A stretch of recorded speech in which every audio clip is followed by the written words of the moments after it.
So today I want to talk about dark feminine energy, and I don't want to talk about it as a trend, but literally as a lived experience. So what is dark feminine energy? What is light feminine energy? Dark feminine energy is a part of you that carries instinct, desire, your personal truth. And it's the part of you that refuses to live in a way that makes others comfortable. Your body has been trying to tell you something, and there's a tightness that shows up every time you swallow your words.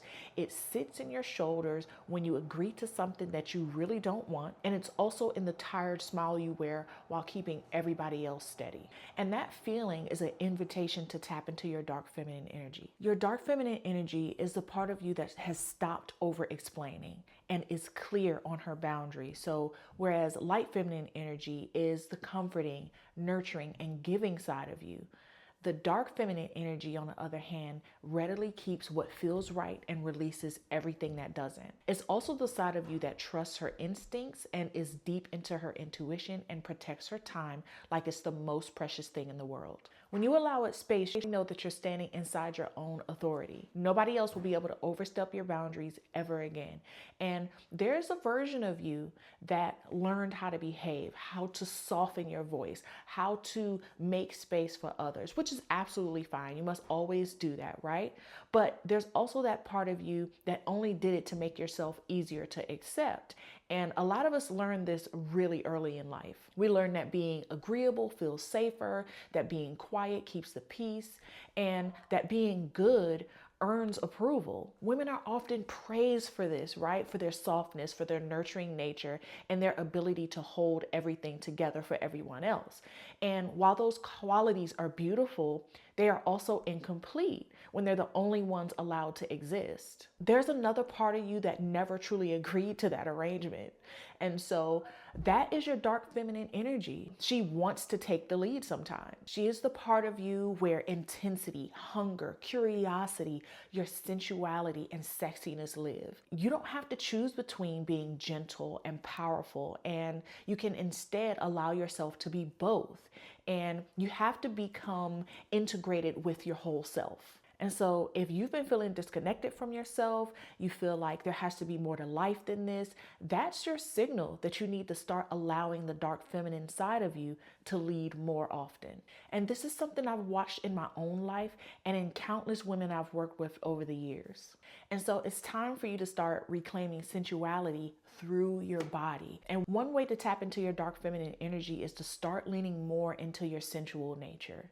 And so sensuality often has a negative connotation, right? So when people think about sensuality or the word is mentioned, they automatically think sex. But it's so much more than that. We are innately sensual beings. We have eyes to see, skin and fingertips to feel and touch. We have a nose to smell, a mouth to taste. Those are our senses. We are supposed to experience the world through our senses. Sensuality is not something that you perform for others. It's something that lives in your body. It's in the way that you remain present in all of your life experiences. And many women have learned to disconnect from their bodies as a form of protection.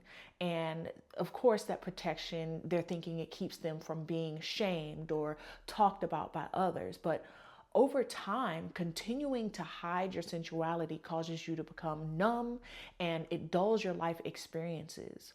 And there is nothing worse than feeling completely disconnected from who you are, or realizing that you've built a life that you do not even enjoy. Reconnecting with your sensual nature brings all of that back. It brings you back into your presence, and it invites you to feel again, to experience life the way you are meant to.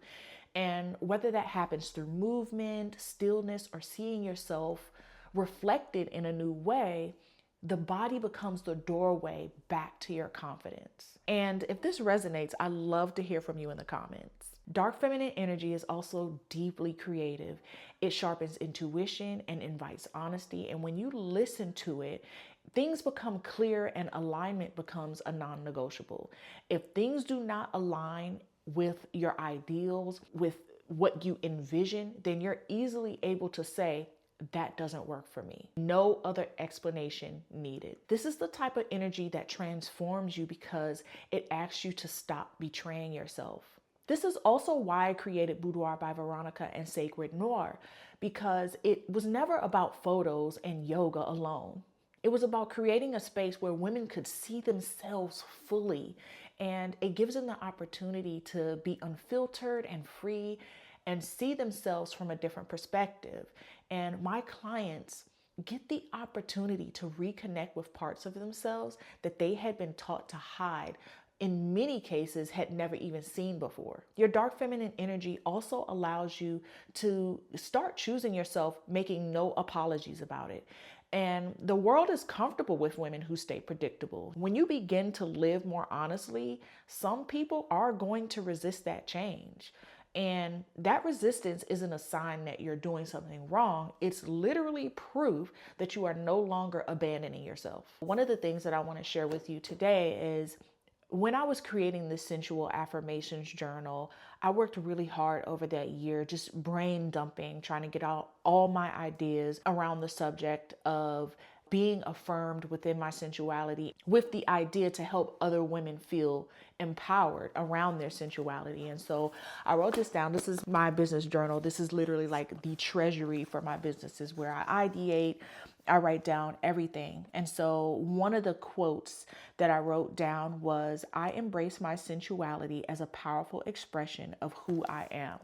Now, when you embrace that part of yourself, it simply means that you are choosing yourself. And that doesn't mean that it requires any type of aggression on your part towards other people or even any explanation. It just requires presence and self-trust. And you also have to be willing to allow yourself to be seen just as you are. And that's exactly what that affirmation is proclaiming. Once you turn that part of you on, your natural essence and way of being has been completely turned on. And you wouldn't be able to turn it off even if you tried. So there's nothing dangerous about the part of you that wants more from life. That part of you is awake and aware and deeply alive.